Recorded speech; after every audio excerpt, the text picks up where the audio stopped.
नमस्ते सभी को। मैं राज हूं ईपी के कैपिटल से।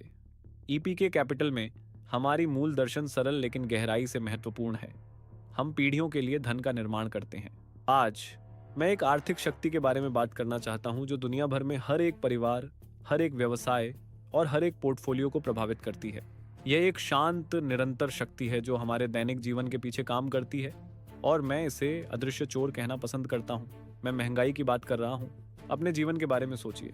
बस कुछ साल पहले की तुलना में आज के मुकाबले एक साधारण किराने की टोकरी की कीमत, अपनी कार के ईंधन टैंक को भरने की लागत, आपके बच्चों की स्कूल फीस या यहाँ तक कि परिवार की छुट्टी की कीमत, सब कुछ काफी बढ़ गया है। महंगाई आपके मेहनत से कमाए गए पैसे के खरीदने की शक्ति को खोने की चुपचाप प्रक्रिया है।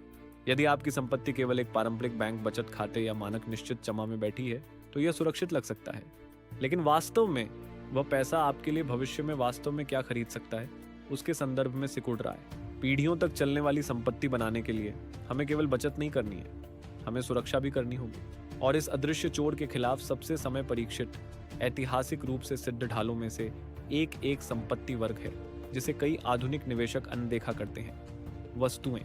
ये हमारे वैश्विक अर्थव्यवस्था के मौलिक भौतिक निर्माण खंड हैं और आज हम यह जानने जा रहे हैं कि ये आपके परिवार के वित्तीय भविष्य की कैसे रक्षा कर सकते हैं। महंगाई के खिलाफ वस्तुओं को इतना शक्तिशाली ढाल क्यों माना जाता है, यह समझने के लिए हमें पहले यह देखना होगा कि वे पारंपरिक निवेशों जैसे शेयरों और बांड से इतनी अलग क्यों चलते हैं। जब आप किसी स्टॉक में निवेश करते हैं तो आप एक व्यवसाय का एक हिस्सा खरीद रहे होते हैं जो मूल रूप से एक कागजी संपत्ति है। उस स्टॉक का मूल्य कंपनी के लाभ, प्रबंधन के निर्णयों और बाजार की भावनाओं पर निर्भर करता है। जब आप एक कॉर्पोरेट या सरकारी बांड खरीदते हैं तो आप एक निश्चित ब्याज भुगतान के बदले में अपना पैसा उधार दे रहे होते हैं। लेकिन वस्तुएं पूरी तरह से अलग हैं। वे ठोस वास्तविक दुनिया की भौतिक संपत्तियां हैं। वे ऐसी चीजें हैं जिन्हें आप शारीरिक रूप से छू सकते हैं, तौल सकते हैं, खा सकते हैं या ऊर्जा के लिए जला सकते हैं। हम सोने, चांदी, कच्चे तेल, तांबे, गेहूं और कॉफी जैसी चीजों के बारे में बात कर रहे हैं। यहाँ एक सरल कारण है कि वे अलग तरह से क्यों व्यवहार करते हैं। जब एक सरकार या केंद्रीय बैंक अधिक कागजी मुद्रा छापता है तो उस पैसे का मूल्य कम हो जाता है क्योंकि पैसे की कीमत कम हो गई है।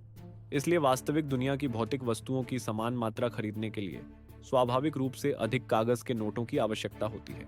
इसलिए जब महंगाई बढ़ती है तो वस्तुओं की कीमतें स्वाभाविक रूप से इसके साथ बढ़ जाती हैं, जबकि उच्च मुद्रास्फीति कॉर्पोरेट लाभ को नुकसान पहुंचा सकती है और शेयर बाजार को असामान्य और डरावने गिरावट का सामना करवा सकती है।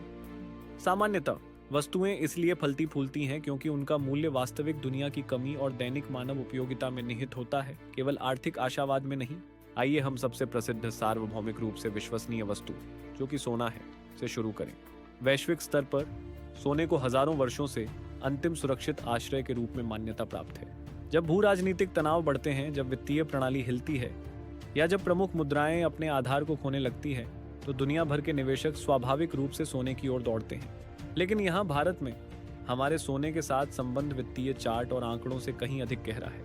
यह हमारे संस्कृति, हमारे त्योहारों, हमारे विवाहों और हमारे पारिवारिक विरासत का एक मूल हिस्सा है। हम स्वाभाविक रूप से समझते हैं कि सोना अंतिम वित्तीय सुरक्षा का प्रतीक है। एक पेशेवर संपत्ति प्रबंधन के दृष्टिकोण से आपको सोने को अपने पूरे पोर्टफोलियो के लिए एक वित्तीय बीमा के रूप में देखना चाहिए। यह आपको मासिक किराया, आय या कॉर्पोरेट लाभांश नहीं देता, लेकिन यह एक महत्वपूर्ण कार्य करता है। यह दशकों और यहाँ तक कि सदियों में आपकी क्रय शक्ति को बनाए रखता है। इसे इस तरह सोचें, सोने का एक निश्चित वजन जो 100 साल पहले एक उच्च गुणवत्ता कस्टम परिधान खरीद सकता था, आज भी उसी गुणवत्ता का परिधान खरीद सकता है। कागज की मुद्राएं ऐसा नहीं कर सकती। अपने परिवार की संपत्ति योजना में सोने के प्रति एक विचारशील रणनीतिक आवंटन बनाए रखकर आप सुनिश्चित करते हैं कि आपकी मुख्य शुद्ध संपत्ति का एक महत्वपूर्ण हिस्सा पूरी तरह से सुरक्षित रहे, चाहे वैश्विक बैंकिंग सिस्टम्स के साथ कुछ भी हो जाए। अब आइए हम दिशा बदलते हैं और एक बहुत ही अलग प्रकार की वस्तु के बारे में बात करते हैं जो हर एक सेकंड में दुनिया को हिलाती है। कच्चा तेल और ऊर्जा। तेल निवेशकों के लिए वास्तव में एक आकर्षक विरोधाभास प्रस्तुत करता है। यह केवल महंगाई के खिलाफ एक ढाल नहीं है। बहुत बार तेल की कीमतों में तेज वृद्धि व्यापक आर्थिक महंगाई का असली कारण होती है। अपने चारों ओर की हर चीज के बारे में सोचें। जो स्मार्टफोन या कंप्यूटर आप उपयोग कर रहे हैं, आपके टेबल पर खाना, आपके कमरे में फर्नीचर, इन सभी चीजों को एक फैक्ट्री में निर्मित करना था और फिर समुद्रों, रेलवे और हाईवे के पार आपके घर तक पहुंचाना था।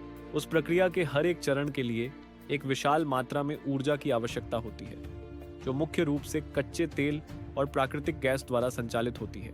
जब वैश्विक आपूर्ति की कमी या राजनीतिक घटनाओं के कारण तेल की कीमतें बढ़ती हैं, तो पृथ्वी पर हर एक व्यवसाय के लिए उत्पादन और परिवहन की लागत बढ़ जाती है। इन व्यवसायों को जीवित रहने के लिए उन लागतों को आपके उपभोक्ता पर डालने के लिए मजबूर होना पड़ता है, जिससे वे अपनी कीमतें बढ़ाते हैं। अपने पोर्टफोलियो में ऊर्जा संपत्तियों या ऊर्जा केंद्रित निवेशों को शामिल करके आप इस चुनौती को अपने लाभ में बदल देते हैं। ईंधन की कीमतें बढ़ने पर केवल एक उपभोक्ता बनने के बजाय आप एक निवेशक बन जाते हैं, जो उस बढ़ती मूल्य से लाभ उठाता है, एक बड़े आर्थिक जोखिम को एक सुरक्षात्मक ढाल में बदल देता है।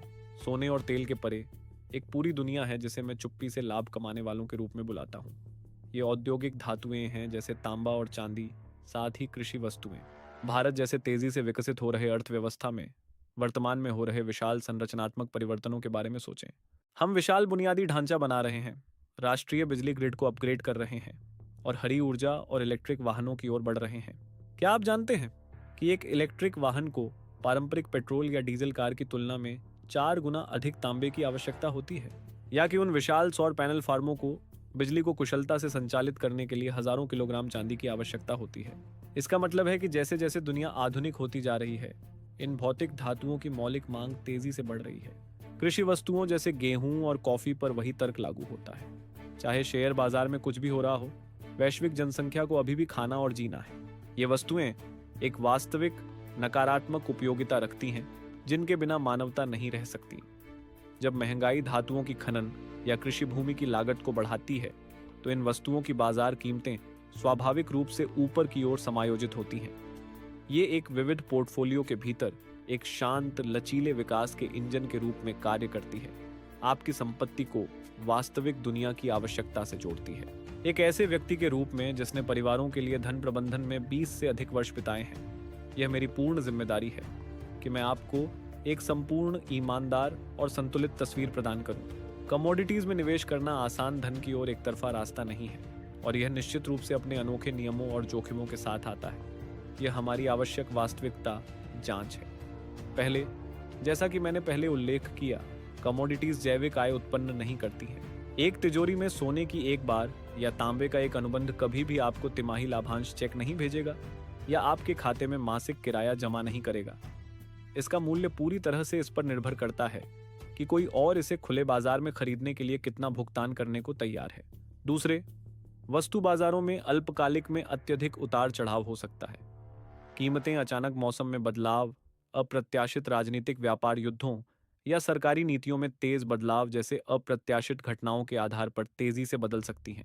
यदि एक निवेशक घबराकर अपने पैसे का 100% वस्तुओं में लगा देता है, तो वह अपने परिवार की संपत्ति को एक तीव्र भावनात्मक उतार चढ़ाव के जोखिम में डाल रहा है। सच है, पेशेवर धन प्रबंधन कभी भी नवीनतम हॉट ट्रेंड का पीछा करने या एकल संपत्ति वर्ग पर बड़ा दांव लगाने के बारे में नहीं होता। यह रणनीतिक संतुलन के बारे में है।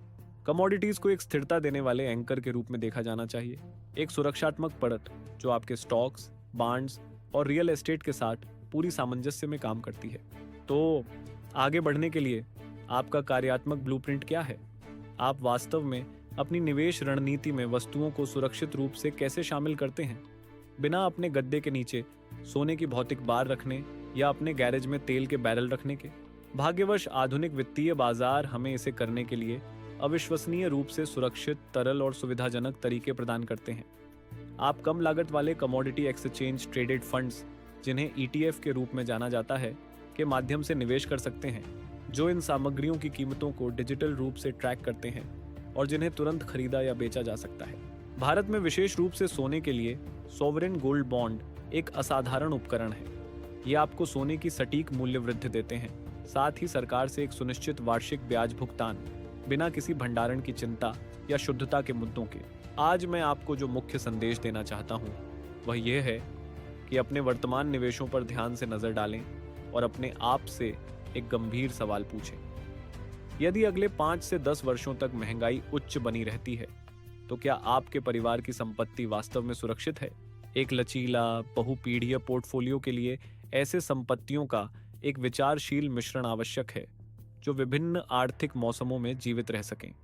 EPK कैपिटल में यही हमारी विशेषज्ञता है। हम दैनिक बाजार की हलचल से बहुत आगे देखते हैं। ताकि समय की कसौटी पर खरे उतरने के लिए अनुकूलित निवेश संरचनाएं बना सकें। यदि आप यह जानने के लिए अन्वेषण करना चाहते हैं कि अपने व्यक्तिगत वित्तीय खाका में वस्तुओं को सुरक्षित रूप से कैसे एकीकृत किया जाए, तो हमारी टीम हमेशा आपकी जानकारी साझा करने और आपको मार्गदर्शन करने के लिए यहाँ है। आज आपके समय के लिए धन्यवाद। निवेशित रहें, स्मार्ट रहें और याद रखें कि असली धन पीढ़ियों के लिए बनाया जाता है।